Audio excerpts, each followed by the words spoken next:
Welcome to this late night thrift. Forgive my hair, I just got out of the shower, so it's all wet. It was a long day at work, just took a nice hot shower, getting ready to relax for a bit, and then hit the sack. But I sold off a couple of DVDs to fund what I'm going to show you today. One of my favorite horror movies I picked up finally on Blu-ray, a movie that's been a glaring hole in my collection, and I'll do that one last. Picked up a couple movies from work today. So long story short, I'm kind of in charge of the movie department at my new job. My boss has put me in charge of that because he knows I know movies. And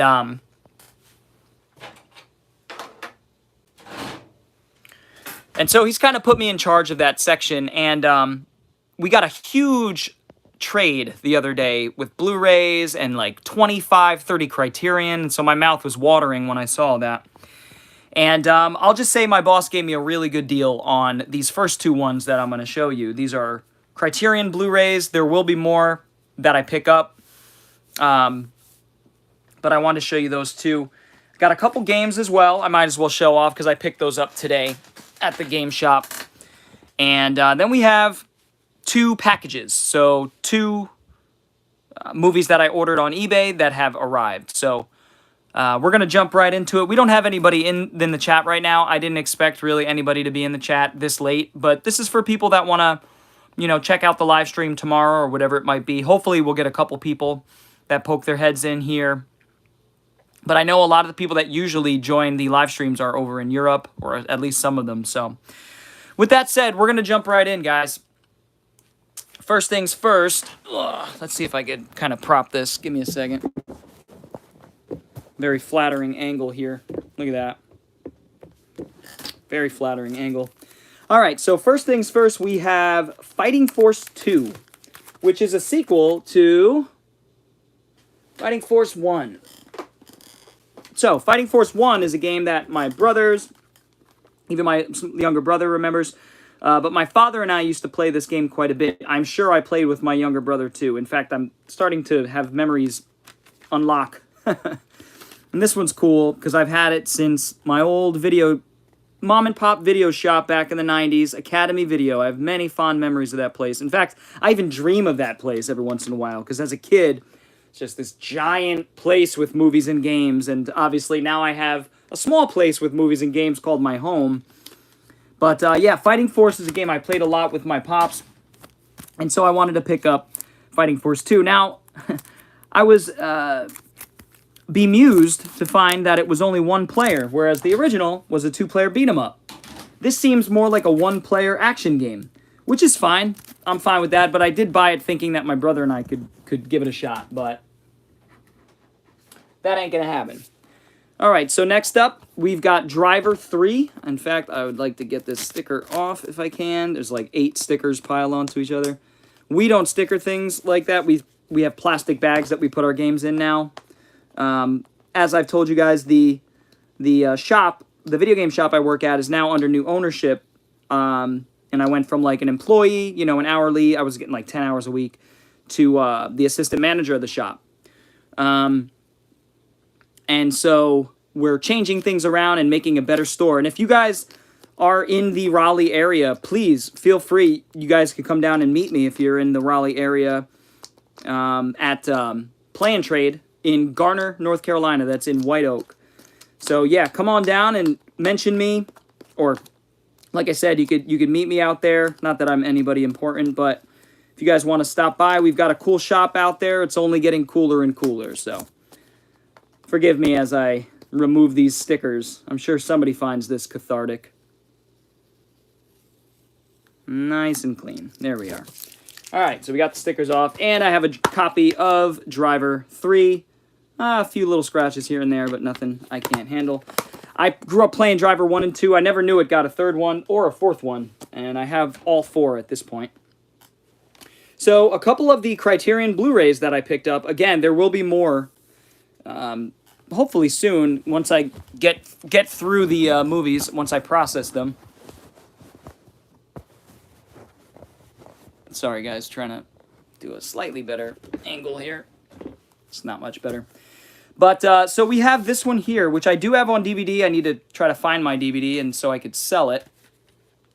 And I'm checking the condition here because I actually didn't earlier. But it's a Blu-ray, so I figured it'd be fine. And it is. We have The Last Emperor. Bernardo Bertolucci's The Last Emperor. It's supposed to be an epic film by Bertolucci from 1987. Nearly 3 hours long. It's supposed to be a beautiful movie. Don't know much about it, but it's in my milieu of Criterion releases that I like to pick up. You know, historical epics. So, there you go. This one is not... so this is 60s European filmmaking. I'm blanking on some of the terms. You know, it was the French New Wave, Italian New Wave, I guess you could technically say. But this is a film that I have certainly wanted to watch for a long time.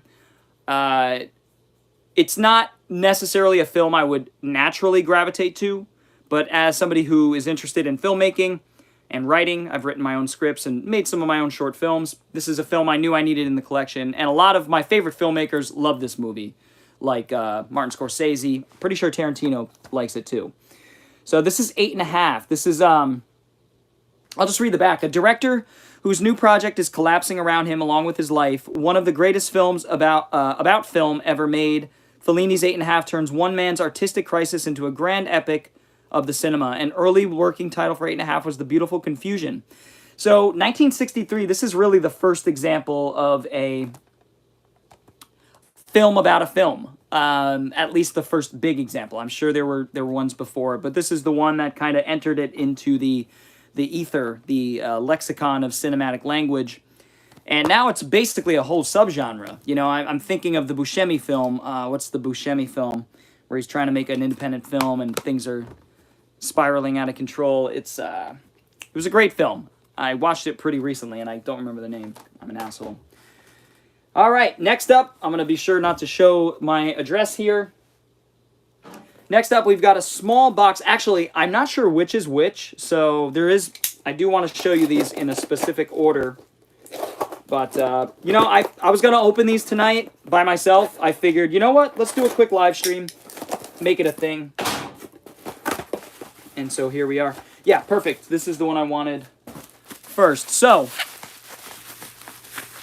we've got a film here. So I've been doing a bit of a retrospective. I've been getting back into horror. It's about that time of the year, so I'm like diving headfirst into horror. I've been watching some mediocre films, if I'm being honest. I've seen so many of the great ones already. But I've been rewatching and checking off some of the films by Eric Red. Eric Red was a director and writer who got in a terrible car accident and actually derailed, no pun intended, derailed his career. But up until that point, he made, in my opinion, nothing but hits. He wrote some really, really good horror films a lot of people love. He is mostly known, I would say, for writing The Hitcher, which he did not direct, but he wrote The Hitcher. Actually, I happen to have The Hitcher right here because I just rewatched it. Robert Harmon directed this film, but I believe it was Eric Red's first big movie that he wrote, and it's one of the great horror thrillers of the 90s. It's one of my favorites, one of my favorite horror movies of all time, frankly. Rutger Hauer is transcendent in this film. So with that said, I want to do a little retrospective live stream about Eric Red's work at some point, and I plan to do that soon because I'm almost done. And this movie is part of the reason why I haven't been able to do it yet. But he also did a film called 100 Feet, one of his more recent films over the last 20 years. He wrote and directed that. Very good horror film with Famke Janssen. He wrote and directed a great movie called Body Parts with Jeff Fahey. It's a crazy movie about a guy who gets in and he's trying to understand the link between evil and the brain, if it's in the brain, if it's in the cells, where is evil located. That's what he's trying to figure out. So cool idea. And he gets in a terrible car accident where he loses his arm and he gets a donor by these experimental doctors who are like trying new donor ideas. And something is not quite right. Turns out this arm belonged to somebody who wasn't very nice. And I don't want to say much more. It's a crazy movie. I love where this movie goes. It is very serious, but also it handles these wacky ideas in a very serious manner. and builds tension. That's Eric Red's gift in his filmmaking career, was the ability to build palpable tension. And Bad Moon is another one of his films that he wrote, and I'm pretty sure directed, that he builds tension better than any writer-director I've seen. His movies aren't for everyone, but if you like a good, tense horror movie, then you can't go wrong with Eric Red. And with that said, we have a non-horror movie by Eric Red called Cohen and Tate. This is a buddy cop film, in fact, by Eric Red, directed and written by Eric Red. Hell, I might watch this tonight. I'm in the mood for something like this. 2-disc edition here. It is a Region B. I got it for $12 or something like that. Really cheap. Sometimes, if you're patient and you don't mind bidding on things, you can get things for a really good price, especially if you have an all-region player. There's no question about that. So, it's in used condition, but the discs are perfect. You know, the box is a little cracked on the back there. That kind of sucks, but it's not the end of the world. It looks like, excuse me, looks like it may have happened during transit. But, let's see if there's any plastic in here. No. Okay. Either way, that wasn't pictured, but that's all right. I might complain and say, hey, what's up with that? You never know. They might refund you a few bucks. Again, this is a buddy cop film with Roy Scheider and Adam Baldwin. Adam Baldwin had a few years where he was popping up in some, I'm not going to say mainstream movies, but some bigger movies. Cohen and Tate is an action film by Eric Red, so I can't wait to see it and see how he handles his tension in something more akin to an action film. All right, and last but not least, this is the last package here we're going to talk about, and it's the most exciting, at least for me. This is one of my favorite horror films of all time, especially from the 70s, and we're going to crack it open. I've had the DVD for ages, for years and years and years, and I've seen the DVD over and over, but it's currently on eBay right now, and I'm trying to get like $18 for it. This set, I'm not going to lie, this was like a $30 set here, but I thought it was justified. I sold some other stuff to fund this, because that's kind of the way I do things these days, because I'm not made of money. If I'm going to buy something $30, I'm going to sell a few things. Oh, it's so pretty. I knew it was DVD sized. I'm not sure why they did that, but maybe that's why this one's a little cheaper. Blue Sunshine. Blue Sunshine by the filmmaker Jeff Lieberman. This is from 1978. And this is a crazy film. Deals with some of the MK Ultra stuff, the stuff that our government was doing in the 60s, 50s, and 60s with dosing people, unbeknownst to them, with LSD and acid and all sorts of psychedelic drugs, and seeing what happened. Charles Manson, all of that kind of thing this movie plays on. This actually plays on people that were experimented on like 15, 20 years into the future, and what happens to their minds just seemingly randomly. And it all ties back to these sort of MK Ultra-like experiments that these guys were going through. So Lieberman was ahead of the curve on that one, because those were conspiracy theories for a long time, and it turns out there was a lot of truth to them. So this movie has one of my favorite openings of any horror movie. It deals with 3 or 4 little vignettes of people's brains kind of snapping. Like I said, the drugs have a latent effect in this movie, and they kind of just snap and turn into crazed maniacs. And it's very unsettling, but each time one of those small vignettes ends, I think it's 3 vignettes, it cuts really, really nicely with screams over the cut. You know how sometimes you can have your audio carry over to another scene? He does that, and he shows the moon. And then he just drops his camera, as if the moon is kind of dropping out of sight. It's hard to describe, but his filmmaking techniques in that intro are just so cool. This is such a weird film. Now, why did I go with the French version here, which is put out by, let's see, what's the name of the company? Les Chats qui Fument, which is a company that sources other companies' transfers. I think a bigger company did the transfer for this, so it's the identical transfer, which is why I didn't mind picking this one up. Despite it being in an oversized case, Oh, right. It is actually 4K too, so it has an Ultra HD there. It says Ultra HD Blu-ray. I'm not exactly sure what that means.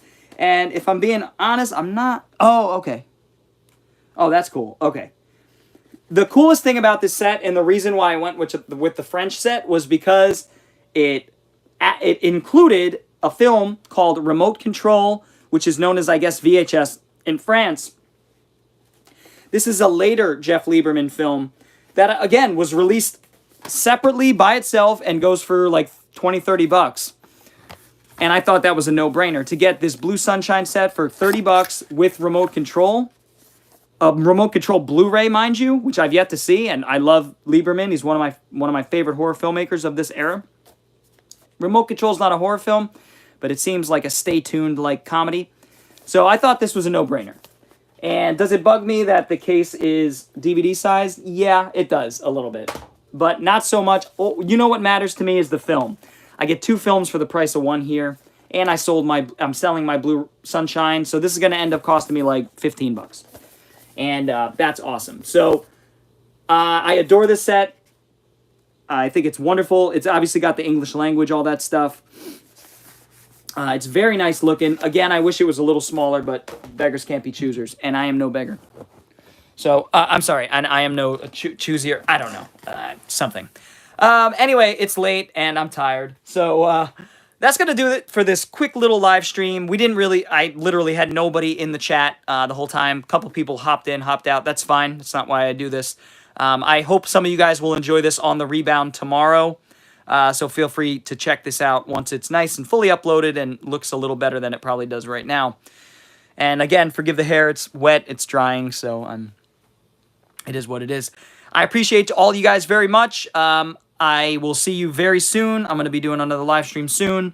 Going to try to sneak in short ones here and there when I can and try to come up with a schedule soon now that I have a schedule at work. So if you enjoyed this live stream, feel free to give it a thumbs up. And if you're new to the channel, feel free to hit that subscribe button and hit the little bell for notifications. If you want to see more live streams and videos like this, there will be plenty to come, at least 1 a week. I'm shooting for 2. So anyways, guys, I will see you all next time. Bored Cyborg is out. Peace.